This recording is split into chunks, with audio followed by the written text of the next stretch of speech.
Lorsque j'ai commencé Blue Lock, je ne m'attendais absolument pas à voir ce que j'ai vu. Je ne m'attendais pas non plus à être autant accroché par un animé de sport et à enchaîner les 24 épisodes en seulement quelques jours. Alors pourquoi ? Peut-être parce que même s'il n'est pas forcément réaliste par tous ses aspects, Blue Lock dépeint très bien la compétition et la mentalité d'athlète de haut niveau. Peut-être aussi parce que son message va à l'encontre de tous les animés de sport, et notamment de football. « 2018. L'équipe de football du Japon est éliminée en 8e de finale de la Coupe du Monde 3-2 par la Belgique. Ce nouvel échec incite la fédération japonaise à créer un programme de formation révolutionnaire, le Blue Lock. 300 jeunes attaquants talentueux venus de tous les lycées du pays sont rassemblés par le coordinateur du Blue Lock, Ego. Ce dernier cherche le meilleur d'entre eux, un joueur capable de renverser le cours de n'importe quel match de foot grâce à son talent et son individualisme. Une star capable d'enfin ramener la Coupe du Monde au Japon. Nous suivons d'abord le parcours d'Isagi, jeune attaquant talentueux qui joue un match décisif pour la qualification nationale.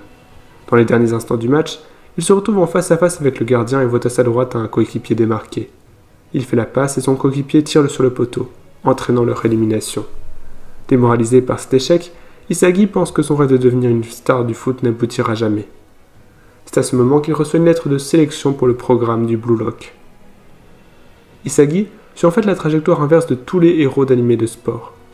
Il commence comme un joueur collectif pour devenir au fur et à mesure un joueur de plus en plus individuel. Lors de ses premiers jours au Blue Lock, il tente de se faire des amis. Quelques semaines plus tard, il accepte de se mettre en équipe juste pour ses propres intérêts. Grâce à l'extrême, ou à cause de l'extrême compétition qui règne au sein du Blue Lock, il comprend qu'il ne doit avoir aucun scrupule, tout donner pour atteindre son rêve. Sinon, quelqu'un d'autre prendra sa place. Dès les premiers épisodes, de nombreux personnages nous sont présentés. L'équipe d'Isagi, mais aussi ses meilleurs adversaires. Souvent inspirés de joueurs de football réel, ils incarnent tous une philosophie, un aspect du sport différent mais ont tous le même but, la victoire. Leur développement permet de rendre chaque nouvelle confrontation plus intéressante que la précédente, d'instaurer de grands enjeux. En tant que spectateur, nous nous attachons à certains personnages, notamment au héros Isagi. Nous sommes curieux de voir qui l'emportera, qui sera qualifié, mais pas seulement. Si j'ai tant aimé Blue Lock, c'est parce qu'il met en jeu un enjeu extrêmement puissant en narration, la survie. L'auteur du manga, Kaneshiro Munieki, est un spécialiste des mangas dits survival ou battle royale, un genre facilement résumable. Tu perds, tu meurs. Un concept à l'origine de plusieurs œuvres mondialement connues comme Hunger Games ou plus récemment Squid Game. Son véritable coup de génie est de l'avoir appliqué au sport et plus précisément au football. Nous aimons être spectateurs de ce retour de l'homme à un état primitif où seul importe une chose, la survie. Car au bout, l'anime nous en fait la promesse. Il n'en restera qu'un qui deviendra le plus grand attaquant du monde. Et tous les autres perdront, ne pourront plus jamais jouer au football. Avec de tels enjeux, les alliances temporaires, complots et trahisons deviennent la norme. Tout le monde peut te planter un coup de poignard dans le dos, ce qui établit le suspense.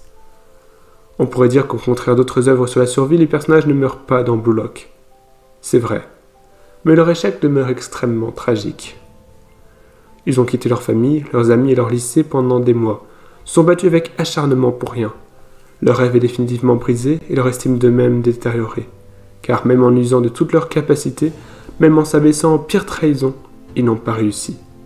Alors qui réussira ? Qui sera le futur élu du Blue Lock ? Une des premières scènes de l'anime donne à mon avis un indice. Lorsque Ego explique le concept du Blue Lock aux 300 lycéens rassemblés devant lui, le premier à avancer est Isagi. Sa famille, son confort et ses amis ne valent rien face à son rêve, alors il n'hésite pas une seule seconde. Et son geste provoque un effet de groupe qui pousse tous les autres joueurs à le suivre. À mon avis, le symbole du joueur qu'il est amené à devenir. Du grand attaquant, capable de transcender son équipe derrière lui. Capable de ramener enfin la Coupe du Monde au Japon.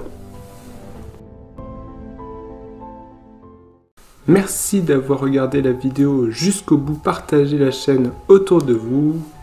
Cœur sur vous.